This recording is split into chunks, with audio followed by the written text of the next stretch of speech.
Do you need help finding a great book? Pick up a bookmark from your RELA teacher or in the Learning Commons, otherwise known as the library. And it looks like this, and it gives you step by step how to get your hands on a great book. There's also a link to the library catalog here, but I'm going to caution you very much. No cell phones in your hand at all from the time you arrive on campus to the last bell of the day. So if you want to scan that barcode, you're going to have to do it after school or before you get to school. So what is the bookmark good for? Well, what you're going to do is you're going to read 3 books between now and the end of September. Any books.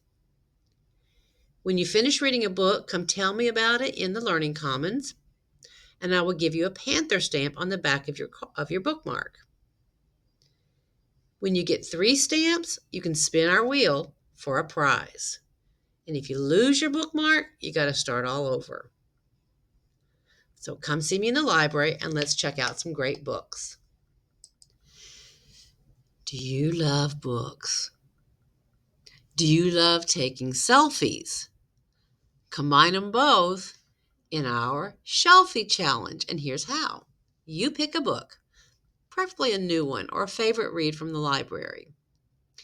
Snap a shelfie with your book, your bookshelf, or your favorite reading spot.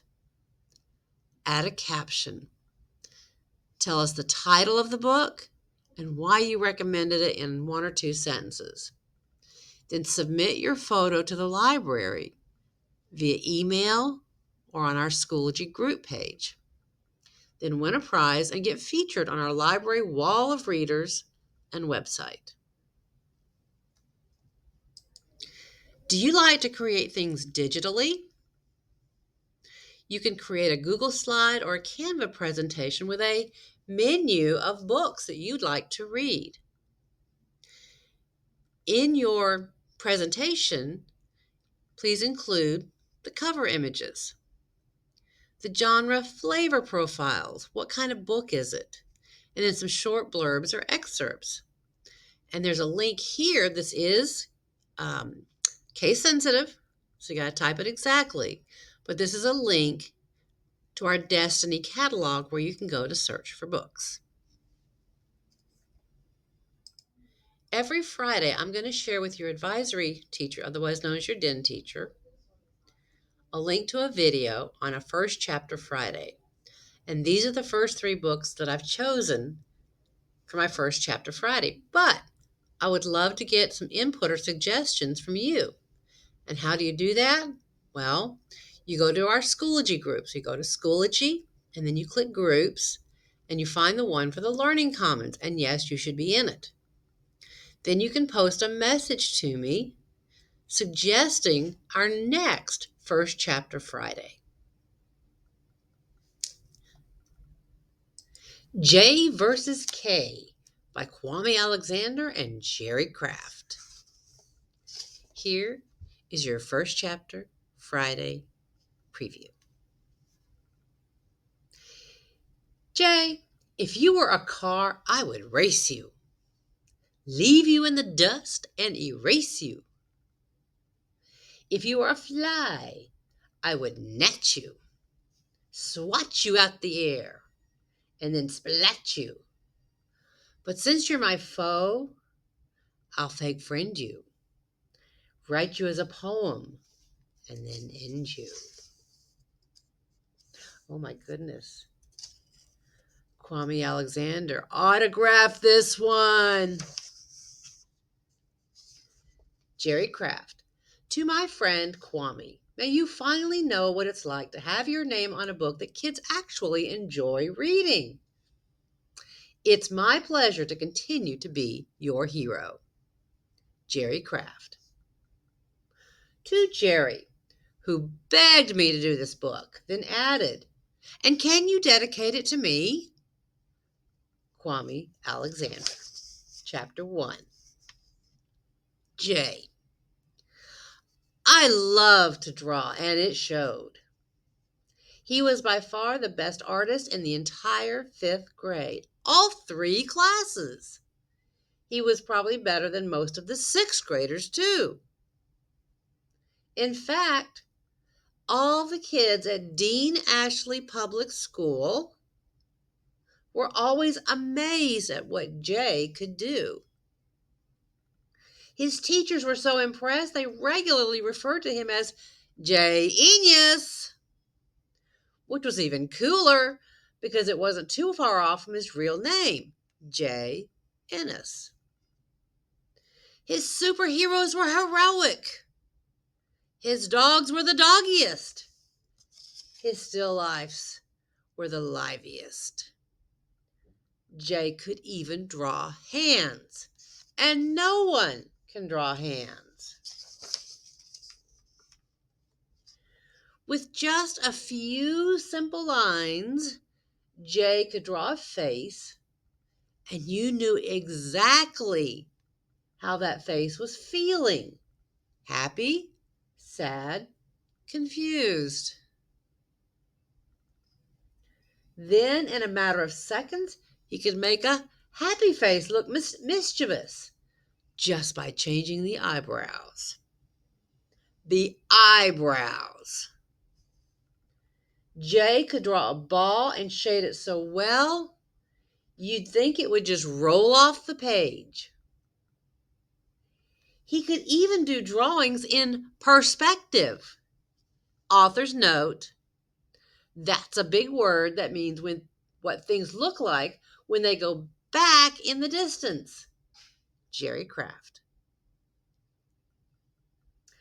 Whenever Jay finished a new book, all the kids in his class were so happy they lined up to read it. Well, actually, there wasn't much to read because Jay never used words. Mainly because he didn't like to read. So he didn't think he could ever be a writer if he wasn't a reader. And he didn't like to read because he hated words. But he loved to draw. In fact, his art was so good that no one ever needed the words. Don't believe it? Take a look at his latest masterpiece. And you'll have to check the book out to see the masterpiece. Jay was always drawing, partly because he loved to. But right now, he was drawing more than ever because he wanted to be at his absolute best for when he entered the contest. Dean Ashley Public Schools' annual creative storytelling competition. It was only a month away. Even though Jay was only in 5th grade, he thought that if he tried really hard, he might have a chance to see his name on the winners list.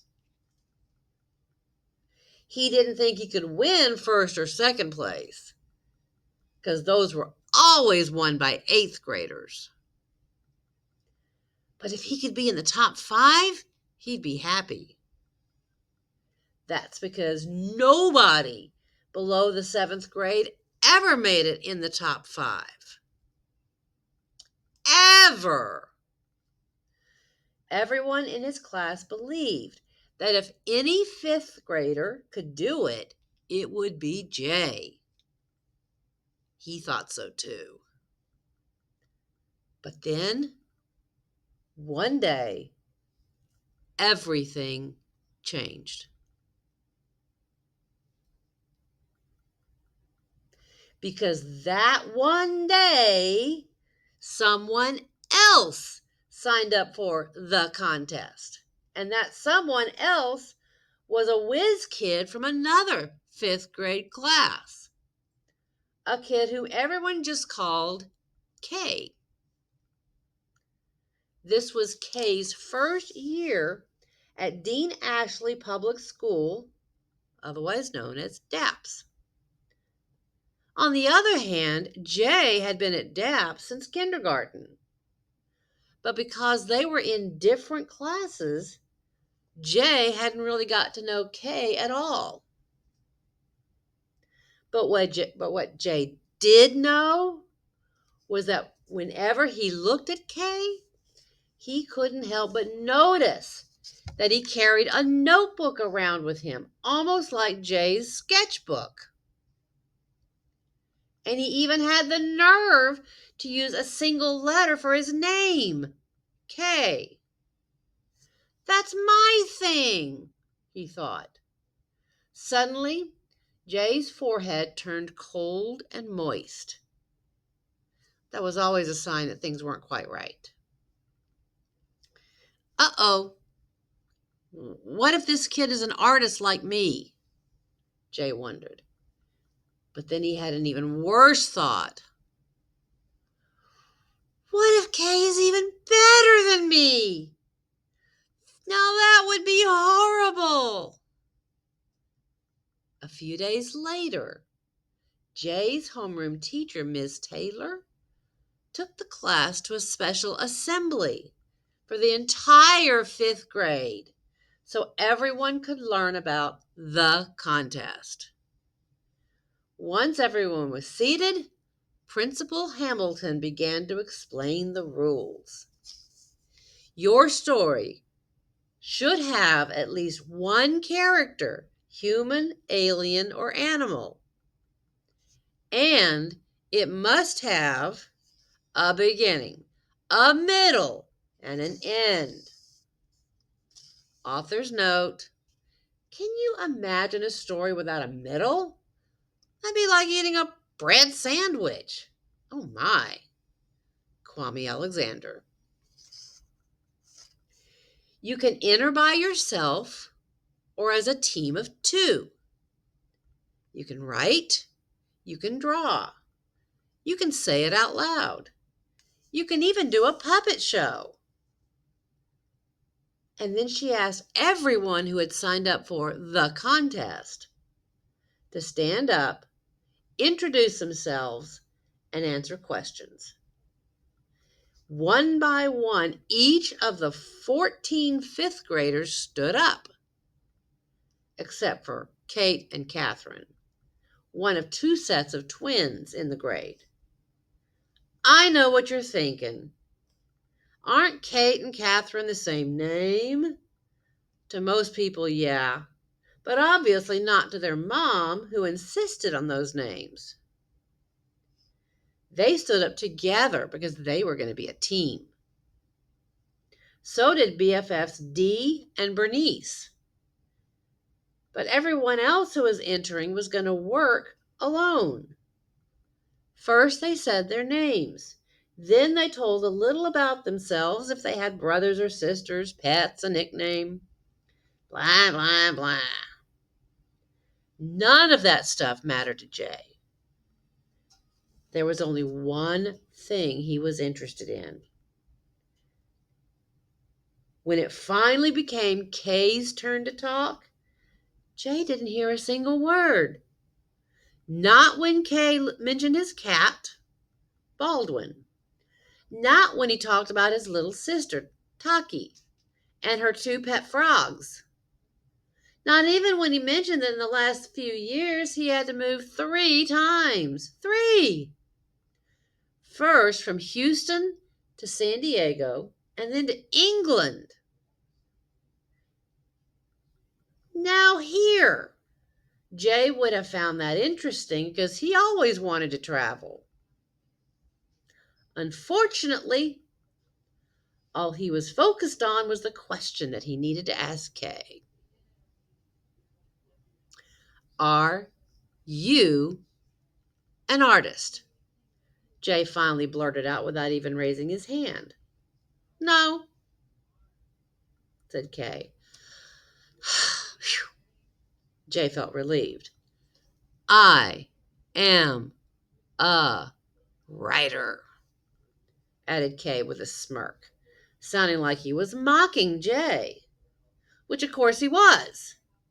Even Jay's best friends, Lamar and Jamar, who were the other set of twins in their grade, cracked smiles. But they quickly wiped them off their face to prove their loyalty to Jay. Jay wasn't sure how he felt about Kay being a writer. On the one hand, it meant that Kay was also creative. And for the looks of things, he definitely took it seriously. Because whenever Jay was off by himself drawing in his sketchbook, Kay was also off by himself writing in his notebook. But on the other hand, Jay knew he would never lose his fans to a boring writer because he and most of the kids in his class hated reading. And that's the end of your First Chapter Friday book teaser. Come on down to the library and check out Jay versus Kay, a Fabu collaboration by Kwame Alexander and Jerry Craft.